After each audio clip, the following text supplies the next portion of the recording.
शर्यत अजून संपलेली नाही, कारण मी अजून जिंकणार आहे. रेन वॉटर हार्वेस्टिंग म्हणजे पावसाचं वाहून जाणारं पाणी एकत्र करून जमिनीमध्ये पाण्याचा साठा एकत्र करणे आणि आपल्या जमिनीतील पाण्याची पातळी वाढवणे.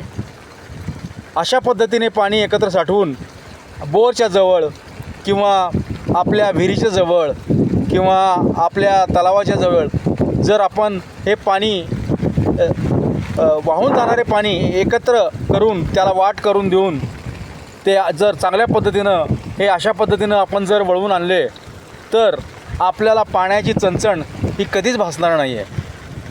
आणि वाहून जाणारं पाणी हे एका ठिकाणी साचल्यामुळे बोरच्या जवळच्या विहिरीच्या कडेच्या पाण्याची पातळी ही चांगली अतिशय उत्कृष्ट पद्धतीने राहू शकते आणि आपणास उन्हाळ्यामध्ये पाण्याचा तुटवडा अजिबात भासणार नाही.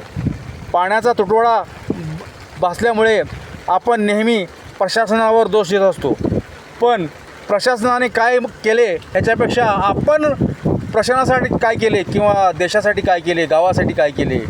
आणि हे वाहून जाणारं पाणी आपण जर चांगल्या पद्धतीने अडवलं तर ते आपल्याला उपयोगी पडू शकतं.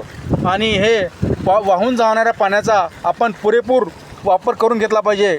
हे मी या ठिकाणी साधारणतः एक टँकरभर पाणी साठवण्यासाठी इथे एक मोठा खड्डा काढलेला आहे.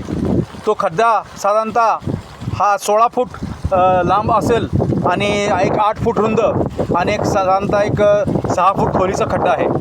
तर या खड्ड्यामध्ये या परिसरातील पाणी वाहून जाणारं पाणी हे एकत्र येऊन त्यामध्ये त्याचा मी साठवा करत आहे. आणि हे पाणी इथं या खड्ड्यामध्ये साठून न राहता त्या जवळच्या आसपासच्या जमिनीमध्ये हे मुरत आहे. आणि हे मुरल्यामुळे माझ्या बोरला हे पाणी हे 12 महिने 24 तास हे राहणार आहे. यासाठी मी हे नियोजन केलेलं आहे. आणि हा प्रयोग माझा अतिशय पद्धतीने अतिशय शास्त्रशुद्ध पद्धतीने केलेला हा प्रयोग हा माझा यशस्वी झालेला आहे. आणि मला असं वाटतं की रेन वॉटर हार्वेस्टिंग हा जो प्रोजेक्ट आहे हो अतिशय पद्धतीने चांगल्या पद्धतीने हा आपण करू शकतो. आणि मी हा प्रयोग केलेला आहे आणि हा माझा प्रयोग 100% सक्सेसफुल झालेला आहे.